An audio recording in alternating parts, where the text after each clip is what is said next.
Welcome to the Teacher's Toolkit for Literacy, the free podcast for motivated teachers and school leaders who want to inspire their students and school community in literacy learning.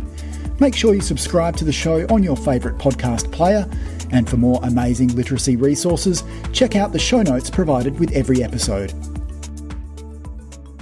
Hi, I'm Sharon, and I'm the host of a Teacher's Toolkit for Literacy. In every Toolkit episode, we bring you specific resources, tools, strategies, tips, techniques to help you in your job as a teacher of literacy. Firstly, we acknowledge and pay our respects to the Kaurna people, the traditional custodians whose ancestral lands we gather on. We acknowledge the deep feelings of attachment and relationship of the Kaurna people to country, and we respect and value their past, present, and ongoing connection to the land and cultural beliefs. Hi, everybody. Welcome to the podcast. In every Toolkit episode, we bring you specific resources, tools, strategies, tips, techniques to help you in your job as a teacher of literacy. And welcome newcomers to our podcast. We love having more teachers come on board with us. And but going straight into our podcast today, we've got a wonderful author, Amelia McInerney, who is joining us on the podcast because the podcast is coming out in Bookweek, and we thought it'd be great to have a wonderful author on. So welcome, Amelia. Thank you. Thanks for having me, guys. I'm very happy to be here. Oh, we are so happy you are here. And Amelia, you've written a few books, and you're based in Canberra. What sort of things have happened in your background that you'd like to highlight? Well, I wasn't always an author. I've only been writing since my third baby was born, almost 7 years ago, and I was a sonographer before that. So sonographer for 15 years and radiographer briefly before that. So a bit of a career change for me, but one I'm really happy with. I love my old job, but I love this one even more. So you never know what the future will hold and what's around the corner, No. do you? No. So have you always been a writer, though? I loved English always, and books and stories. I wasn't a ginormous bookworm of a child, although I did always love to read. So English was my favourite subject, but science, maths, very close second. But I didn't do much writing at all, really, through uni or being, radiographer or sonographer. So it found little ways to creep in, but largely I'd have to say no. Yeah, quite strange. Okay, so then the books. So if we just mention, you've got your first one was Bad Crab. No, the first one was the Book Chook. The first one was Book Chook. Yeah, they came out 3 months apart, so it was very close in 2019. So the Book Chook came first. Oh my goodness! Wow, that is close. So you've had the Book Chook, Bad Crab, My Bird Bertie. Yes, they all came out within. There was a gap. No, there was the Book Chook and then Bad Crab were 3 months apart in 2019, and My Bird Bertie was supposed to come out in 2020, but because of COVID it was held back. So I had nothing out 2020, and then My Bird Bertie came out February this year, and then Who Fed Zed just came out last month. Yes. So another few months apart between those two. So so a bit of a gap because of COVID, because the newer authors need that browsing and that hand selling by lovely booksellers to help get their books out there. Yes. So what got you into writing children's books?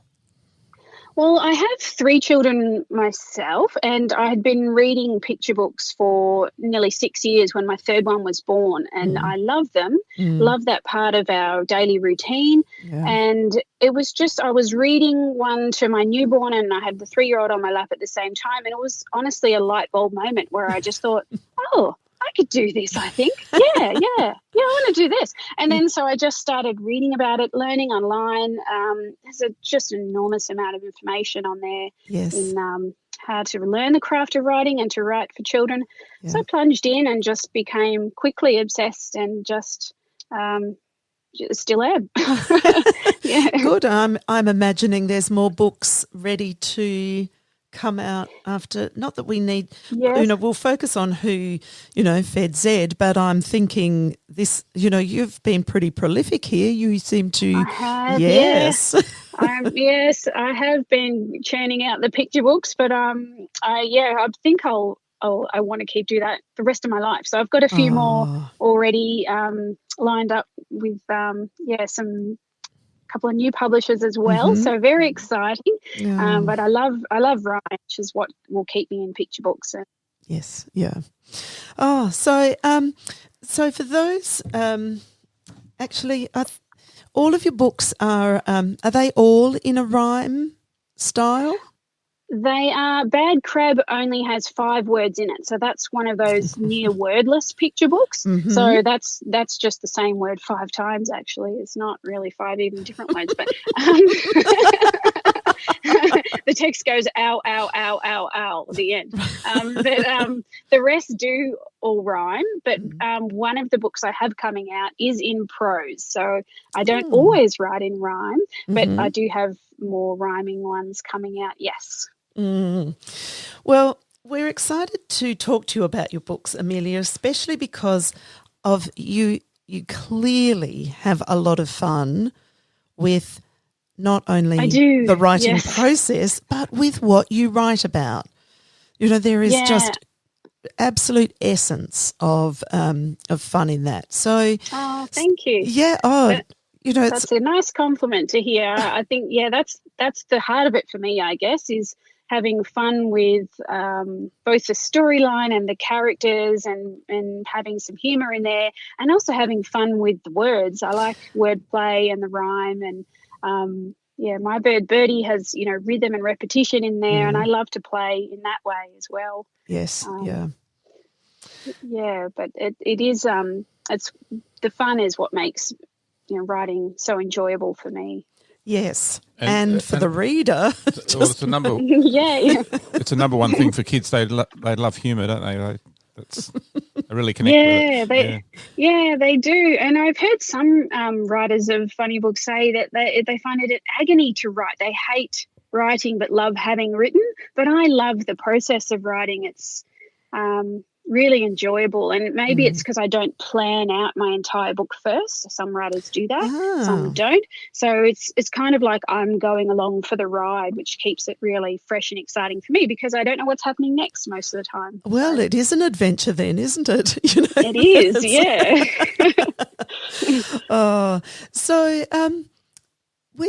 When you when you're coming to your next book, you've probably got multiple, sort of ideas on the go at once. But when you come, just talk to us a little bit about what would be your main things that as a writer that you are really trying to do, because you are trying to have fun, but you are also quite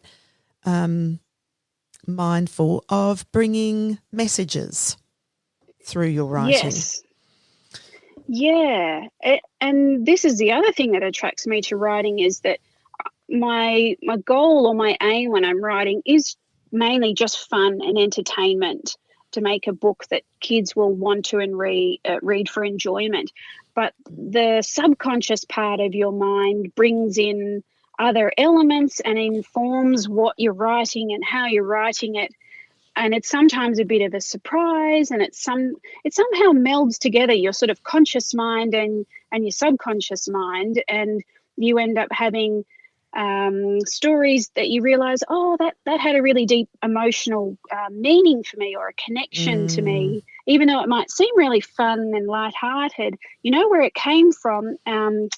Might be halfway through that I realised that's what it's about, or maybe like Who Fed Zed, I realised, I know what that's about. That's about my daughter's anaphylaxis. So I sort of shape the story with the intention and the message part way through, but my focus is on a fun book that kids like and the humour, and then maybe the editing process is to ensure that the message is correct and the themes are appropriate and whatnot. Yeah. So it's a funny melding of two things at once. That's an important thing for, I think, teachers and young, and readers, to really, well, I say readers, who our children who also wonder about the mystery of the writing process, where it's, how do I, because I think you've said so eloquently that, really sometimes we just have to trust the process, that it isn't, definitely. we don't have to know everything about it, and sometimes the knowing everything can get in the way. Yes, and things come out in writing, and even with children's writing, I've seen in workshops. And, you speak to the teacher and they'll say, oh, yep, I know what that's about. And, it just accidentally comes through when you write. So sometimes I think just loosening up and just writing can be, what was it some author said, I write because it's cheaper than therapy, because, it helps you, express yourself and you can steer it if you've got a bent towards humour or towards, heartstringsy books. It'll come out if it's you and you're growing your voice. That's what it's all about. Yes. Oh, great point. So let's talk a little bit about Who Fed Zed, which comes out. No, it did come out last month. Yeah, just out. Yeah, a month ago. So, very exciting. Who Fed Zed is another funny rhyming picture book, and it's a mono-rhyme. So every single word in the whole book rhymes with the word Zed. So that was a load of fun to write, and it's a bit wacky. It's a bit off the wall. It's about a bunch of kids, a dog and a goldfish called Zed, and there's a bit of a mix-up over what Zed is fed. And so a lot of wacky fun, but the underlying message is to be careful about food label reading for kids who have food allergies or food intolerance. So a serious message wrapped up in humour. Yes, and one for, important for our teachers to know, ways to connect with. We have students who we do need to be really mindful of in our schools and in our classrooms about reactions. But I love how this not only brings that to the fore as just something that lots of us are dealing with, that it's not, it doesn't make us,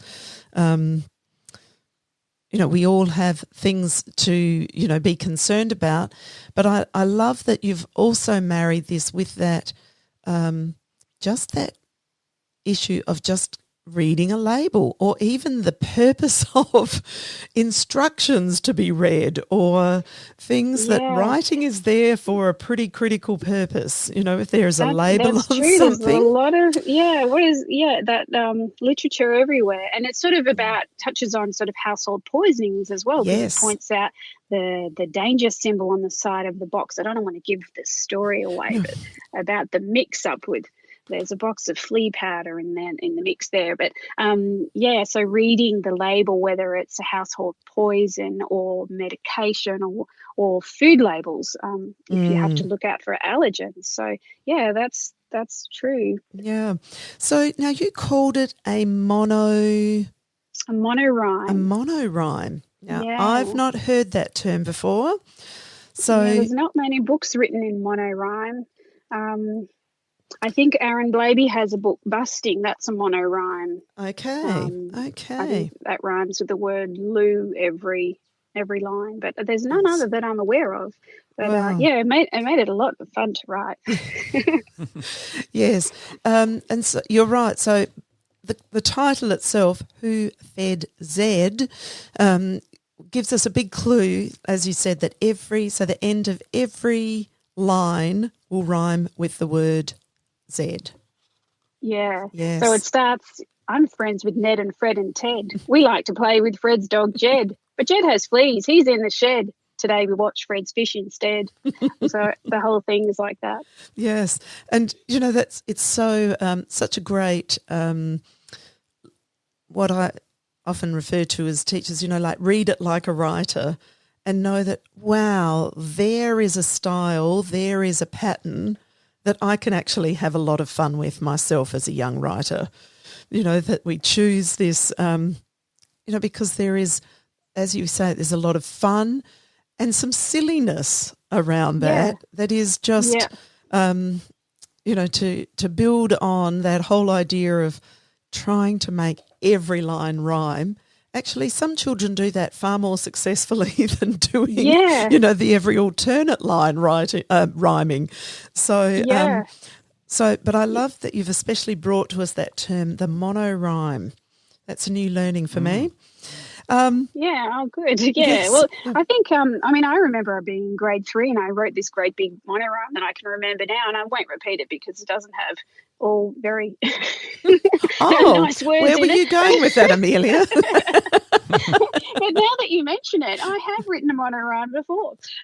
Yeah, so I think kids are better at being, creative in different ways before we sort of lose it, don't we? So Yes, yeah. And I think the more things like this we can bring to them, the more things they can try out with a language. Yeah. It can often be that we, some teachers that I'm working with at the moment who, are working, doing poetry sort of units, nowhere has anyone ever said, I'm going to bring monorhymes, to students, except that one teacher did say to me the other day that their child had written, she said, they don't get the idea of rhyming because they made every line rhyme.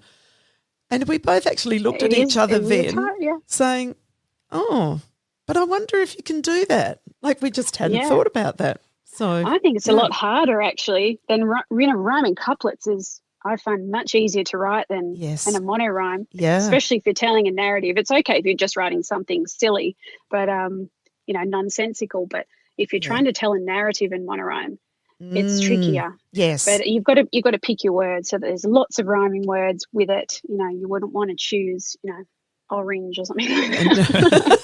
No. Short story.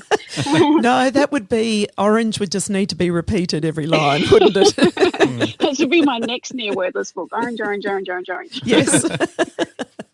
And I have to say that's what I completely admired in this piece is the challenge that you had of writing every, having every line rhyming, but it's still making such sense, that it didn't feel like it didn't feel awkward. Driven by the rhyme. No, yes. That's the number one rule. You mustn't let the rhyme dictate the story. Yes. Story first. Yeah. So I truly admired that, thinking that was hard work. That was, to maintain this solid thread of really powerful story.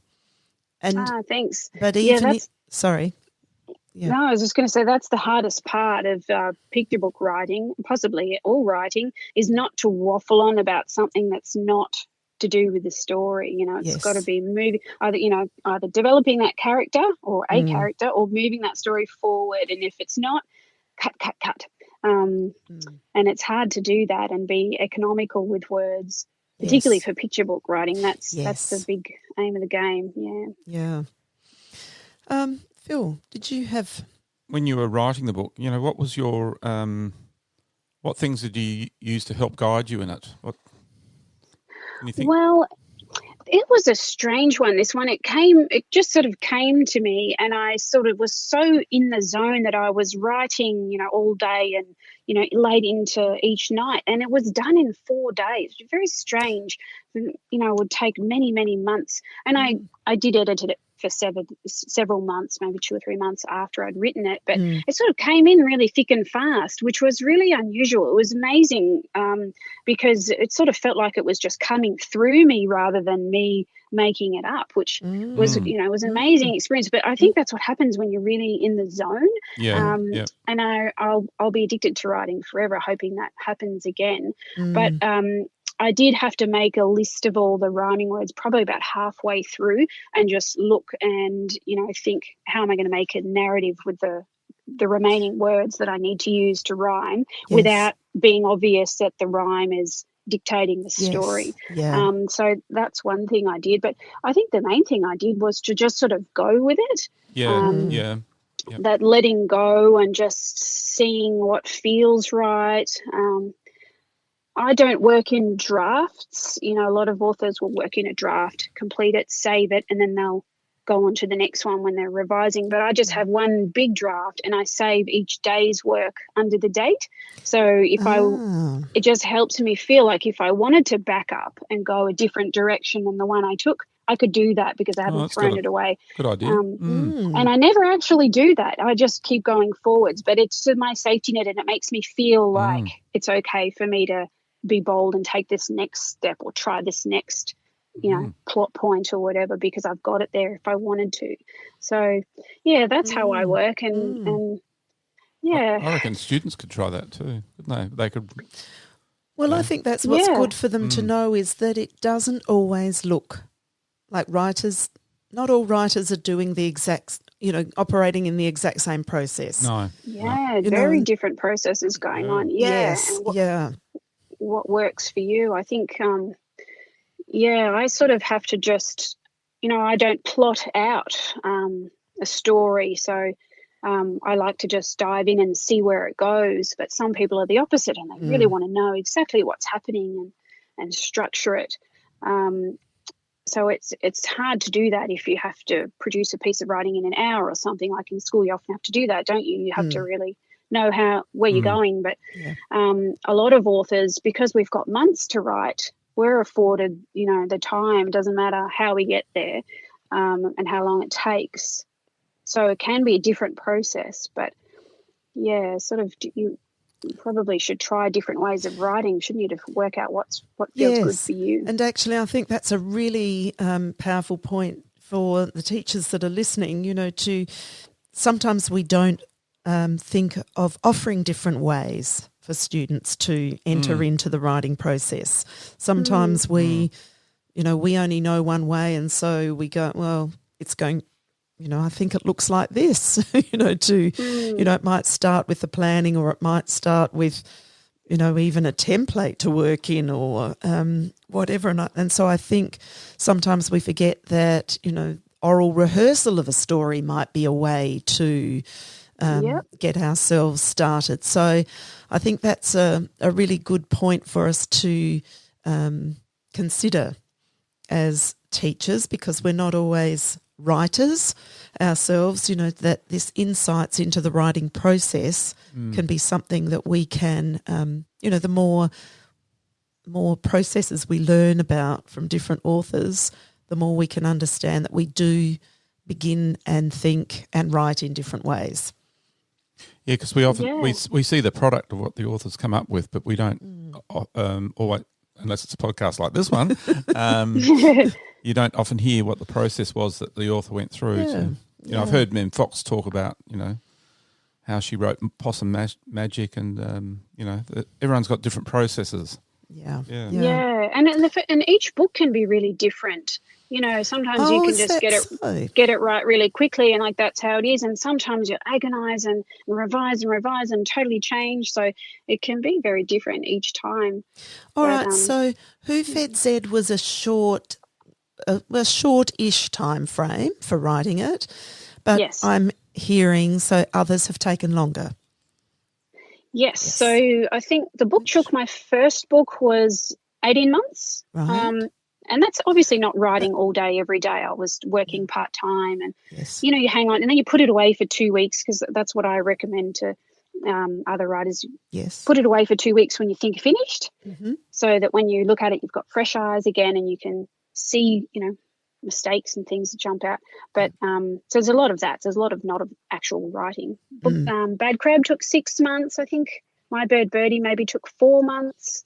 So, but you're writing other books at the same time, and I'm very work on whichever book I want sort of an approach. So I might work on 2 books a day, or I might work on one book for a month straight, or I might jump into my junior fiction series. I just sort of do whatever because I don't work to a deadline. I just when I finish a book, I just give it to my agent, and it can be as prolific as I like. Or sometimes there's a bit of a glut, I've got 4 books finished in a month. So yeah, I'm a bit sort of just see how the takes me sort of an approach. And you've tried the book out on some audiences? Or? I have, I've done some school visits and And yeah, it's gone down well so far, which is Good. really nice. Yeah. Yes. Yeah, I love reading the books. I did a Kindling recording, and so got all the voices happening, and I love doing that. Now I'm just going to go a little back one step because I'm interested in. So your writer's life. So you might have different processes and things on the go. But what about? Do you kind of have a writer's life in a day? Like, do you kind of have a routine around writing? Do you carve out certain hours of the day? How does that work? Most people do, but I actually don't. I mean, my routine is I never get up early to write. I hate getting up early. So I'll just get the kids off to school, and then it sort of feels blissful when you get back to the house and husband's at work and the kids have gone. And that's, what am I going to write now? And sometimes you have to do other things like, promotion and planning and other stuff for your writer's world. But I try to save the morning, I want to write in the morning, so let's face it, I do what I want. So I start on the fun stuff. And but I will have no routine. And, I don't think that's very common, but I'll just write on whatever I want for however I like. Yes. And I'll write sometimes late at night. I'll write on the weekends. I'll write in the car when my kids are at sports and whatnot. And this would, in fact, be your writing time. Instead of podcasting, right now you would probably be writing. Yeah. I often write out front of gymnastics, yes. Yeah, so very sort of free-form approach, I guess, is my routine. There's no routine. And it works. It clearly works. Yeah, yes. It works for me. It keeps it fun, I think. I would panic a bit with the deadline, I think. I would worry and that might shut me down. I like being sort of loose and being able to do, whichever project I feel is flowing the best. Yes, yeah. Yes. So when you get stuck with your writing, any tips for writers? I generally put that manuscript away and work on another one or start a new story, which can be hard if you have a project and it's due in and you've got to do that one. Taking a break is generally the best thing, not to feel panic. That blank page is a horrible feeling, and it's okay to not have a clue how the story is going to turn out. 2 hours can be the difference between no idea and a blank page and a fabulous story, and you just have faith that it will happen. Just start writing. If you're really stuck, go for a walk, go get a drink, have a nap, if you're a napper.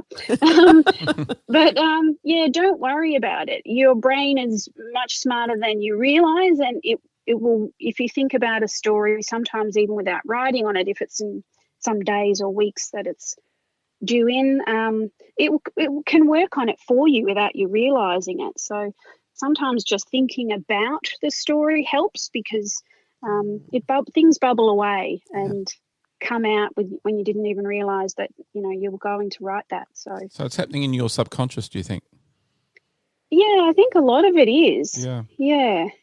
And I think you sort of have to know what you're doing to an extent, but also just have some kind of faith that you will just naturally know how to write, because human beings are wired for story, and you can do it without employing all these different writing devices. And don't think so consciously about those things. Just write, and you can edit it later. Yes, I think would be helpful advice for someone like me anyway when I was younger. Are some of your kids getting inspired by your writing? My own kids? Yeah. Yeah. My little one is more prolific than I am. She's punching out the stapled picture books weekly. Yeah.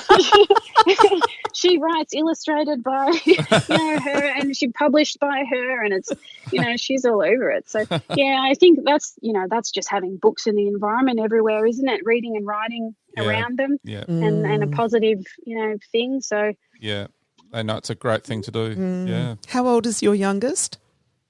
Almost 7. Right, Yeah, and so she is pumping out those books. Fantastic.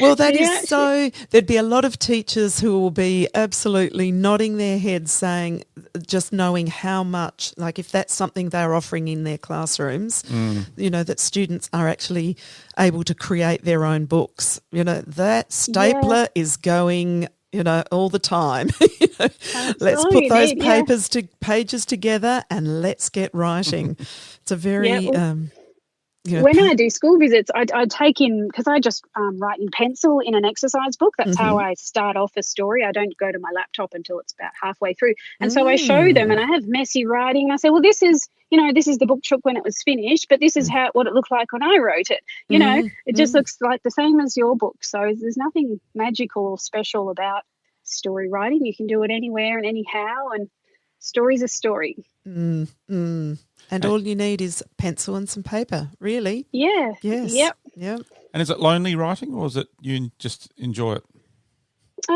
It is pretty solitary, but I think, you know, I like alone time. I'm happy spending time by myself. So I imagine it's pretty hard to do if you're extroverted, but my favourite place is just to be at home by myself writing.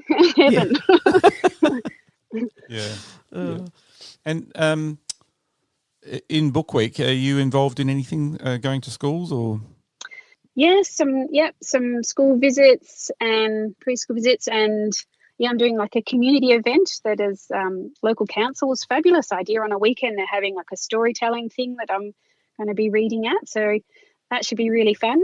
Lovely. And the kids all dress up every year. I love doing that. Yes. Yeah. And what about your other books? What motivated you on Book Chook?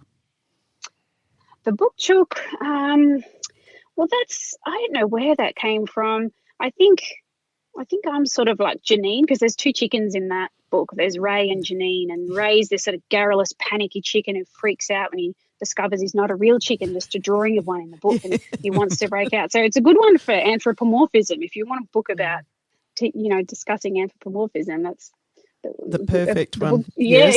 Yes. Good one. And then Janine's really like, oh, didn't you know you're a chicken? Obviously, sort of deadpan response to his sort of panicking. When ultimately that's about self-acceptance. But I'm not quite sure where that came from. I think it's me maybe being slightly annoyed by people who jump to conclusions and talk a lot. I don't know.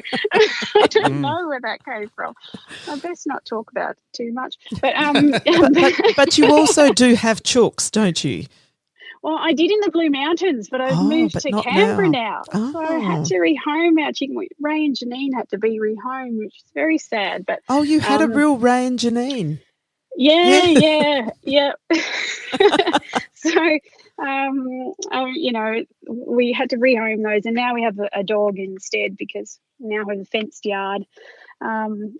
We had a big unfenced bush property in the Blue Mountains, but but they came after the fact. The book came first, and then we got chickens later. Right. Yeah. Okay. So it didn't begin with your chickens.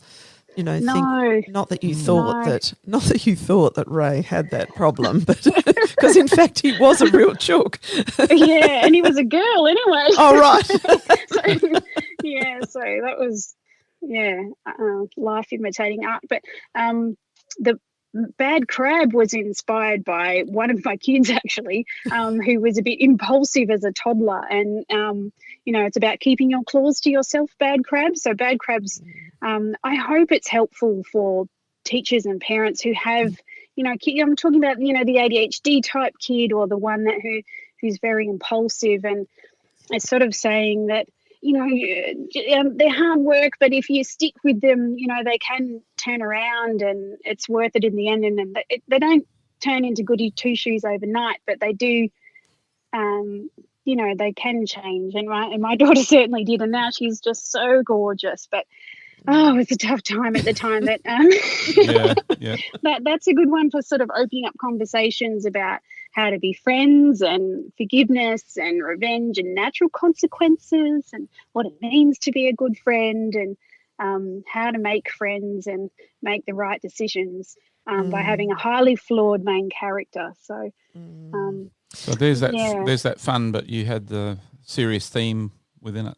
Yeah, that's same again, didn't I? Yeah, I didn't realise that. Yeah. That's true. And that's why books are so important in children's lives, in all of our lives, because actually, you know, every story is a story of something.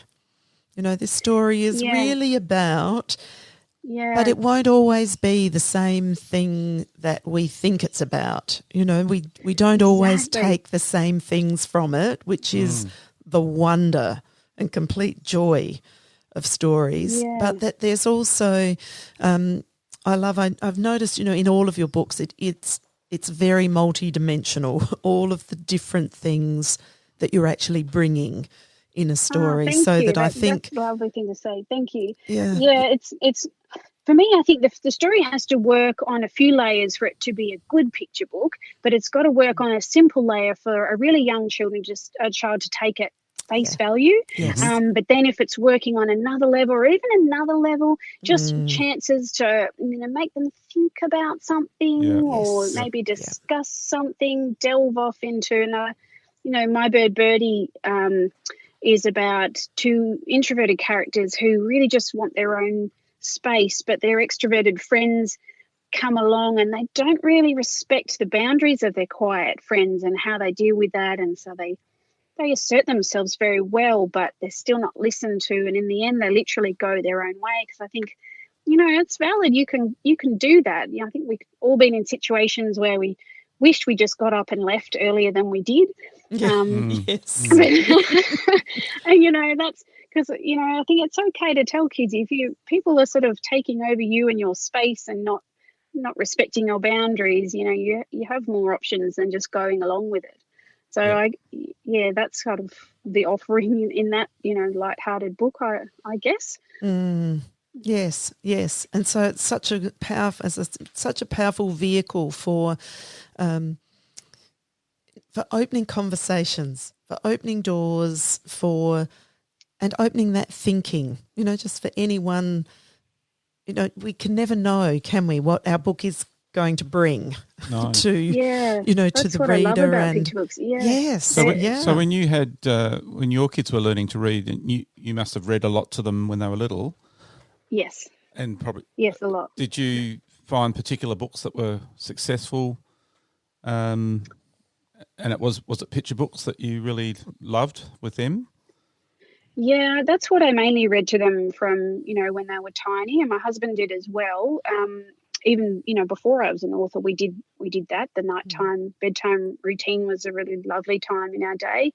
And also, I mean, when they're really young, it doesn't really matter what you're reading, because baby's just listening to that rhythm and your speech and the bonding and what's this thing here, a book, this is a good thing. But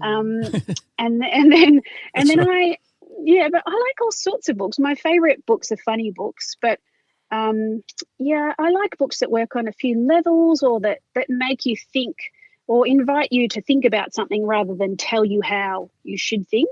But I love the heartstringsy ones and the bonding ones, and I just love the variety that you get in, you know, just picture books alone. Just, you know, the joy of seeing little ones, and when they take over it and start, you know, reading it. I've got, you know, the air quotes going, reading it before they can read, so gorgeous. And then, you know, just to see them, my little ones still reads lots of picture books. I'm a big advocate for keeping them reading picture books as long as you can. She loves to read all the chapter books. Oh, she loves the big girl chapter books, and you know, so I'm plying her with them and the picture books. And I think it's a lovely part of childhood, isn't it? Just books by yourself or with someone, and, you know, all the fabulous teachers out there who share them with their whole class. Yes. So in the pipeline, did you mention that you might have books that aren't picture books in the pipeline, or? I'm writing them. I hope that they'll be, well, first I have to finish them. That's the problem, Sharon, because I am so addicted to picture book writing. I keep going back to write more and more of those. But yes, I would love to branch into chapter books as well. And so, that's I'm having more fun doing that at the moment, but in and out of chapter books and picture books. Yes, yeah. I So can hopefully, see there's never going to be a world without Amelia McInerney books in it. I can see it. There's hopefully. a never-ending well here, I think, of things that you are, that are really bursting forth into the world. Yeah, well, that I would love that if it works out like that. I'll be very happy. Yes. So are you listening to things in your environment or look at things that inspire you, or is it mostly what's just coming up in your mind, or what? Any triggers? Yeah. It's hard to, so where do you get your ideas? It's hard to answer. It's just, say, everywhere. What does that mean? But it can just, I think the trick might be for me is if I think I would like to get a story idea, that gets me thinking of story ideas. I wouldn't be plied with ideas if I never thought about it. So I think checking in, is that a good idea? Is that not a good idea? It sort of trains your brain to feed you these ideas because you want them. But it's not really directly related to my own kids or anything like that. No. I know children's authors that don't have kids that write brilliant books. So, I just think, that deep place I was talking about in your own mind where you're not really sure. You go, oh, yeah, I do believe that. Or, yeah, I think that's a good thing to talk about. I really just don't know. They're just anywhere. Yeah, I remember one children's author used to, just be out in the environment and would hear conversations on a bus or something, and they'd put some of those words or phrases into their story, or Yeah, it can be the tiniest thing, and then you've got a character from some snippet that you overheard in a cafe, and then you just keep building it up, and then you've got an entire character, or the thing that happened was that'll be the whole plot will hinge on that one little idea. And it's just about sitting there, I think, and just going with it, or just brainstorming what could happen next, and then what could happen next. Right. Yeah. Yeah. So are you a notebook keeper, or is it just in your head that these things... Notebooks for ideas, you mean? Or for when you hear something or think of something, are you someone who likes to jot, do you carry a little notebook with you, or it's not? I don't, because I'm not organised enough to do that. I should. There's one in the car, but because you forget all these gems and you think, I won't forget that. And I'm like, I forgot that gem.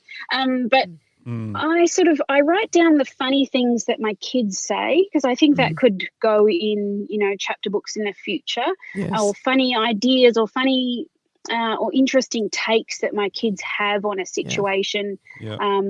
But I've never actually used one yet. But I do compile that. But not really. I just really write whatever calls to me the most. I'm not really precious about writing all my ideas down, because I think if it was a good idea, I'd already be writing about it. Yes. So it's that faith thing, I think, where you think like, oh, you have a million ideas. If you want them, you'll get them. Don't worry. Yes. When you want the next idea, it'll come to you, or it'll just, So I don't write millions of ideas for books down and think, now we'll get to those one day, because, it'll choose me, sort of thing, if it's a strong idea. Yeah. And what about the illustrators that you've had the chance to work with? I know that, there's not always an author-illustrator relationship, because, publishers don't always have authors-illustrators in conversation pretty much. with each other. But for a bad crab with just the five words, sorry. Oh, I overshot the mark there. Good percentage of text. No. That must have taken more of a relationship. That was more collaborative. It was. Right. But still not directly. Philip Bunting and I weren't really communicating. We still communicated through the publisher. Okay. So, but that text was a lot of illustration notes. So, Yeah, that was a bit more back and forth, but through the publisher.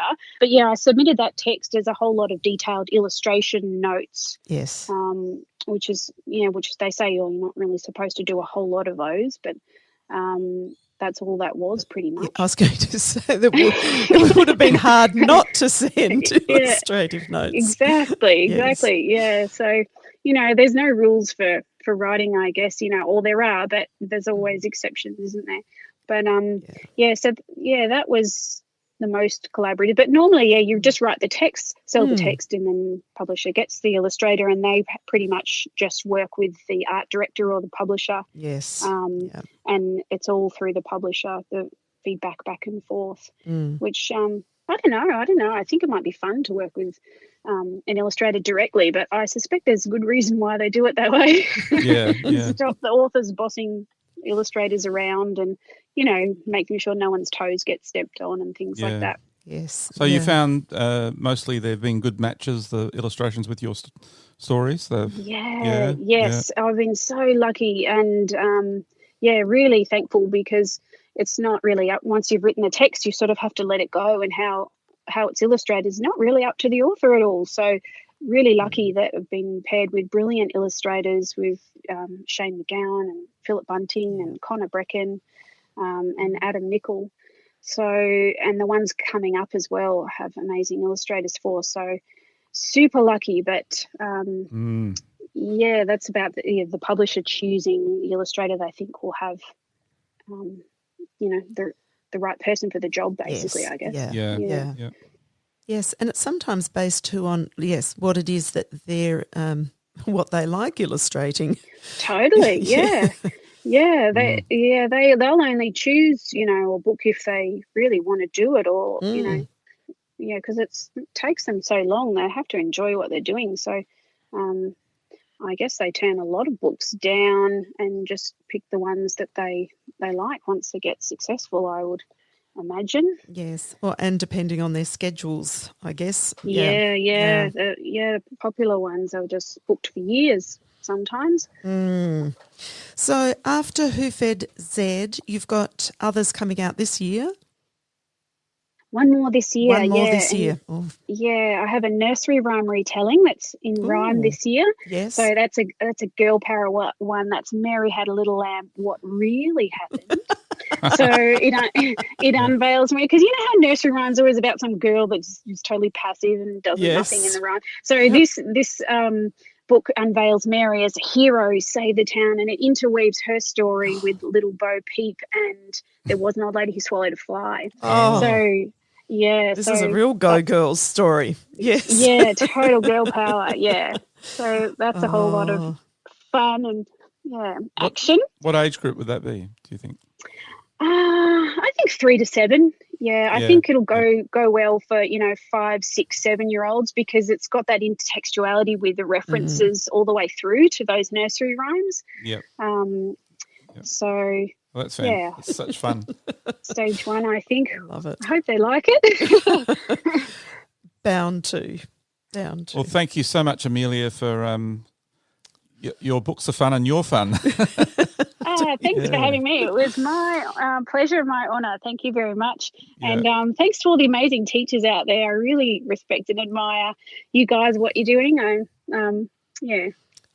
Well, books bring absolute, teachers that teach with literature are just have happy classes. It's just wonderful to, I'm not saying that the other classes aren't happy. I'm just saying that it's always such, as teachers, those that love literature just love flooding their rooms with literature and bringing story and discussion and wonder and joy and fun and rich models of our language. Yes, to their students. So once I was at a book fair and I bumped into one of my kids' teachers and we were both buying all these books, and I was like, oh, wow, you know, who are you buying these for? She was buying, you know, young books I knew kids were old. And she's like, oh, no, this is for my classroom. And she was spending her own money on books to buy for the classroom. I'm like, oh, you're amazing. Yeah. Yes. Yeah. And Amelia, that is a very common story. There's a lot of teachers that are so committed to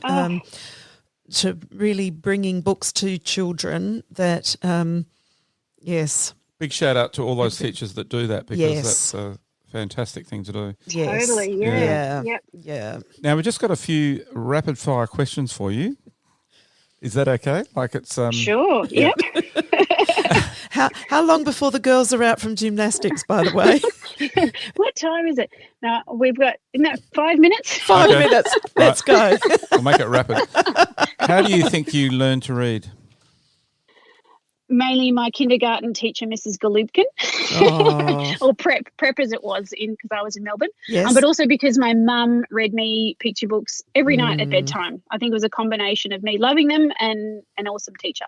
And what sort of things did the teacher do? I can't really remember. I just remember that she was so warm and friendly and caring and supportive. Yeah, I just loved her. But I can't remember actually learning how to read. I'm not quite sure how it happened, but I know I loved going to school in that prep year, and I loved books already because of my mum reading them to me at bedtime. Best tips for teachers to use your books in their classrooms? Oh, wow. I don't know. Oh, I'm not a teacher, so I don't pretend. Yeah, read them, have fun with them. Have fun with them. Talk about them. Yeah, do the voices, all of that. Yeah. No, that's all right. Best tips for... No, sorry, can I just, before, and if they're going to read out Who Fed Zed, I tell you what, I had to practice a few times to really, I just loved the challenge of being able to practice this book, to think like I could read that like it was a performance. Yeah. It is a bit of a performance. Yeah, you read that one. It's like, it's funny because of that monorhyme. It's quite fun to read. Yes, yeah. So teachers will have a lot of fun with that, just practicing it. Tips for parents to help their children with reading and writing. I had picture books that would appear on the back seat of the car. And I didn't tell the kids I've been to the library, I've bought you these books, and what do you think? I think you'll like these. They just appeared there magically. And then the child wouldn't look at them as we set off, but some point during the journey they would. And I would never say, yes, I got that for you. I thought you would like it, because my kids just don't want to be told what to do, and they want to do it themselves. And that way they picked it up, they chose the book, and they would just magically be rotated and it'd be there anew the next week or two. So I think that was a good way to get them reading if anyone wants to get them reading brilliant. A bit more. That's a great one. Sometimes, they also appear on my couch. I don't know how, they just appear there. I don't know, Amelia, but I think there's a book coming on out of this. What do you love most about learning? Oh, I love learning about all sorts of things. Learning is just fun for me to just read about anything. Knowing something that you didn't before, and just getting lost in researching. I love it. I'm doing it all day long. Just something natural for you. Yeah. Yes. I love to learn about all sorts of new things. Which is exactly what you did when you wanted to be writing. Yep. You went on this intentional journey of... And you learned everything about it. Yeah. Yeah. And then applied it very successfully. Yeah. And any recent stories when you've been in a school about something that's fun that happened, or just anything? I was at a school last week, and I can't remember the exact thing that they said, but there's an example I remember my daughter said, like, when kids have a play with words and they try to work things out using logic, but it's the wrong thing, but it really opens up your mind. So my little one, she would say, this is yours and this is mine, instead of mine. I'm like, that makes perfect sense. Yeah. You and yours, me and mine. Yeah. And I love, how they can open your mind to the way our language works by, you know, making these judgments about how the word should be conjugated or whatever. So I love when little kids say things like that. It's gorgeous and mind opening at the same time. Yes, playful and fun. Yes. Well, thanks very much, Amelia, and really good luck with your upcoming books. Thank you. Yes, and thank you for launching all that you've already launched into the world, book-wise. Thank you. Well, it was my pleasure to come on, and thanks again. I hope to come on one day after I've got some fresh books. I was just going to say, and when there's more out, I'm sure we can touch base again with what you're up to and how people can maybe, so in this will be Bookweek as people are listening to this, so people can be not only watching out for Who Fed Zed. Did you say you also run workshops for schools or no? Mainly school visits. I had done writing workshops before, but I mainly school visits. Stage 1 and 2, but. I love doing preschools and daycare centres too. So, do you get many letters from children these days? Always used to be a thing, you know, when I was in the classroom, it was kids would want to write to authors. Do you get letters? I haven't had a whole lot of letters. No, what's going on with that? Let's put that out there. Anyone that would like to, any teacher working with Who Fed Zed or any of your books might like to, through your publishers, send or get their kids sending some letters. Website. I would love that. I would love that. Have a go at your own rhymes. Send them in to me. I would love to read your own rhymes or your own stories. Stories. I'd love to. And stories modelled on your books. That'd be great. A mono rhyme. Anything. Anything. Or anything. Oh, let's get that happening. And good luck to all teachers out there in Book Week. Have a great experience, and all the kids have a great time dressing up. Have fun, everyone. And the teachers. And Come the teachers. on, let's face it. Love it when teachers dress up. Yes. That's right. All right. Well, let's hope we see a few fish out there this year. Right. Zed fish. Thanks, Amelia. Right, and thanks. See you next time. I'll definitely have you on another podcast. Thank you so much. Yeah. All right. Thanks, Amelia. Guys. My pleasure. Thank you. Right. Bye. Thanks for listening to the podcast. To make sure you don't miss any literacy learning tips and insights, please subscribe to our show on your favourite podcast player. At Q Learning, our literacy specialists draw on over 30 years of teaching and international consulting experience to deliver world-class learning solutions. We equip, empower and support teachers to become their authentic selves. To find out about upcoming webinars and about how Q can help you and your school, visit qlearning.com.au. And you can get even more amazing teaching resources right now at teachific.com.au. Stay tuned.